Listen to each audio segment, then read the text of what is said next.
Hi friends, வீட்லேயே திக் and க்ரீமியாக Sharjah எப்படி பண்ணுறதுன்னு காணிக்கிறேன். ஸோ ஃபஸ்ட்டு ஒரு பிளெண்டர் ஜாரில் ஃப்ரோசன் பால், ஃப்ரோசன் பனானா இந்த ரெண்டுமே ஆட் பண்ணிக்கோங்க. பனானாவையும் மில்கையும் நீங்கள் ஃப்ரீஸ் பண்ணும்போது அந்த ஷார்ஜா வந்து நல்ல திக்காட்டு க்ரீமியாக வரும். இது ரெண்டுத்தையுமே பிளெண்டரில் ஆட் பண்ணிக்கோங்க. நான் வந்து என்னோடய அகாரோ பிளெண்டர் தான் யூஸ் பண்ணுறேன். இதோட லிங்க்கு கீழே இருக்குது, செக் பண்ணிக்கோங்க.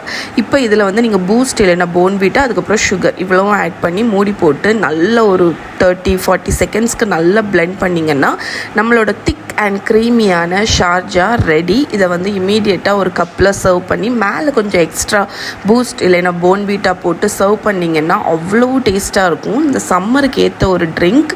இதோட மெயின் ட்ரிக்கே வந்து நீங்கள் பாலும் பனானாவையும் முந்தின நாளே ஃப்ரீசரில் வச்சுருங்க.